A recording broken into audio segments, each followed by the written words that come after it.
किसानों के लिए प्रधानमंत्री किसान सम्मान निधि योजना एक बड़ी मददगार साबित हुई है। इस योजना के तहत सरकार हर साल किसानों को आर्थिक सहायता देती है। अब किसान 22वीं किस्त का इंतजार कर रहे हैं, लेकिन कई किसानों को पिछली किस्त नहीं मिली। इसकी वजह कुछ जरूरी नियम पूरे न होना है। अगर किसान समय रहते जरूरी काम पूरे कर ले तो अगली किस्त बिना किसी रुकावट के मिल सकती है। प्रधानमंत्री किसान सम्मान निधि योजना की 22वीं किस्त से पहले किसानों के लिए एक अहम अपडेट सामने आया है। अब प्रत्येक किसान की डिजिटल पहचान यानी कि फार्मर आईडी बनाई जाएगी, जिसके बिना भविष्य में कई सरकारी योजनाओं का लाभ मिलना मुश्किल हो सकता है। National e governance plan agriculture के तहत फार्मर रजिस्ट्री योजना के प्रभावी क्रियान्वयन को लेकर संयुक्त कृषि भवन परिसर में एक दिवसीय जिला स्तरीय प्रशिक्षण कार्यक्रम आयोजित किया गया।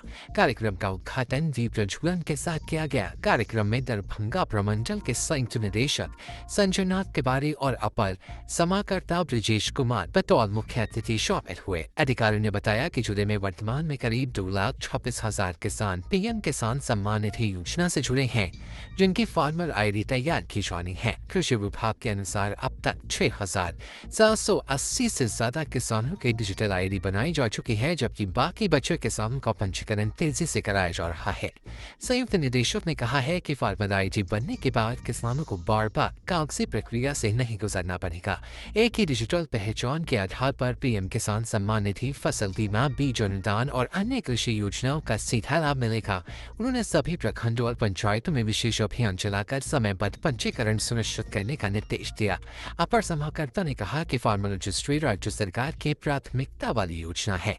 इसका उद्देश्य किसानों का सटीक डिजिटल डेटाबेस तैयार करना और योजनाओं को पारदर्शी बनाना है।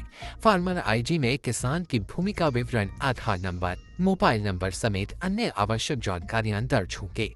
इससे आपदा या फसल क्षति की स्थिति में मुआवजा प्रक्रिया भी आसान होगी। अब किसानों को 22वीं किस्त का इंतजार है।